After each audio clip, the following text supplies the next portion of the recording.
Hello and welcome to the channel. Gav Axeman Spins with the June part 2 vinyl finds. A little bit delayed. It's been incredibly sunny in the UK over the last couple of weeks, so coming up into this room and baking alive to do video has not been that appealing. Plus obviously I've been out and about. For those that follow the channel, you'll have known I was in Cardiff for the opening night of the slightly more than successful Oasis reunion, which was fabulous.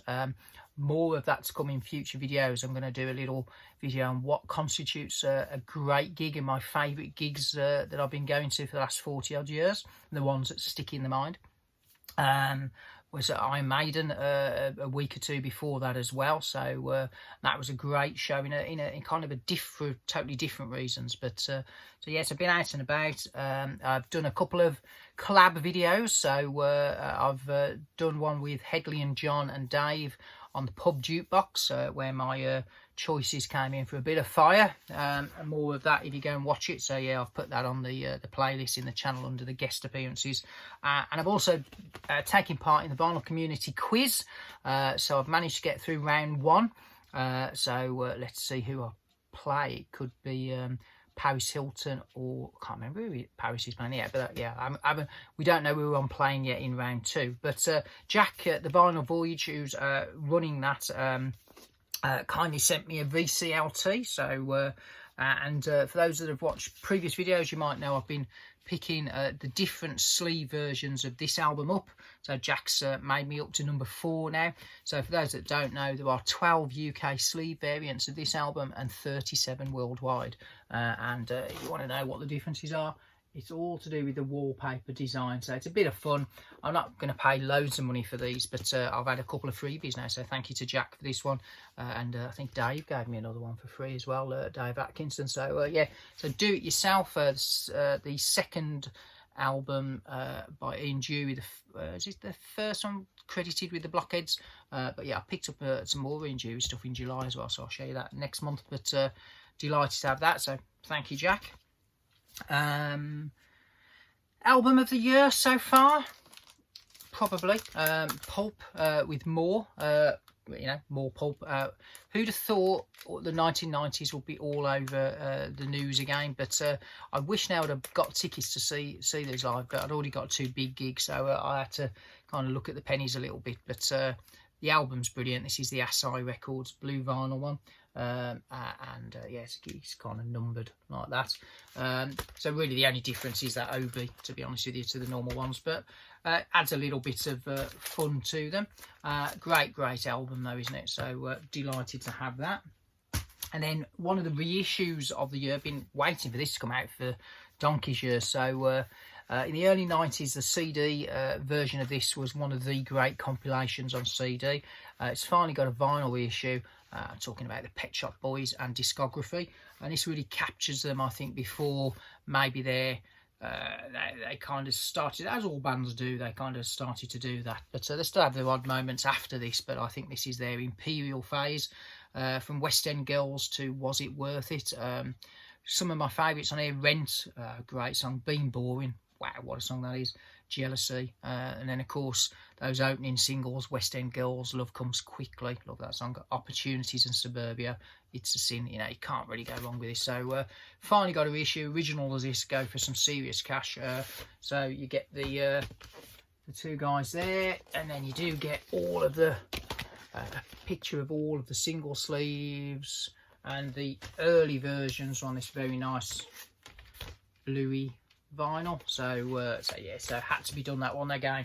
If you'd be paying hundreds for an original of that, so to get it on a blue vinyl, nice reissue, sounds fantastic. Can't really go wrong with that, can you? So one of the great compilations. A weird one. So this was cheap as chips online. A side project by the Flaming Lips and Deep Valley. Self-titled album called Deep Lips. Very strange, as you would imagine. I have to say, this passed me by in the day when it's come out. I didn't even know it'd come out. It's 2020 on cooking vinyl, normal black vinyl kind of reissue. But I picked up the CD in Leeds, I think for free, because I bought a couple of vinyl albums and said choose a CD.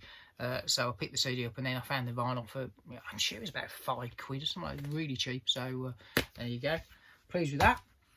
And then after that, it's 12-inch single time now. So in the 80s, one of my favourite bands again I saw live. The singer left. I don't think personally they were ever as good with the new singer. They went from a band I love to a band I kind of like. Some people might say that they prefer the second singer. Nah, they're wrong.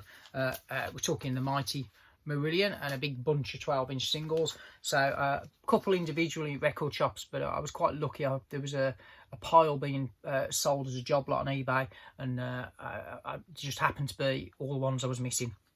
I did have these back in the day, and when I bought various CD box sets, a lot of these tracks were on those, so I kind of traded them in, and then kind of regretted it. So mainly buying these for the artwork, but they do sound phenomenal on 12-inch as well. So the final single, studio single, featuring Fish, Warm Out Circles, slightly different version to the album. A song I never really liked, to be honest with you, Incommunicado. But having said that, the B-side Going Under is really good. Yes, but sounds brilliant on 12-inch, that does. One of my favourite singles of all time, the wonderful Heart of Lovian. Can't go wrong with that. One that was a top 5 single, Lavender, with a wonderful B-side called Freaks. That's a good one. And one that nearly got to #1. Who'd have thought it? So Kaylee, probably overplayed. The song of theirs I'd probably listen to the least, but B-side's great, Lady Nina. So can't go on with that. One of the early ones, Garden Party, and one of my favourite songs of there with a wonderful B-side. So Assassin, with a B-side, Cinderella Search. Absolutely brilliant song that is. So and that's what the labels kind of look like. So so delighted to get those. And that builds us up very neatly to a 12-inch vinyl Grail. Yay! So for those that watch the channel now, I'm a big fan of the Smiths. So I'm going to take you back a little bit. So in 1984, one of the great 12-inch singles came out.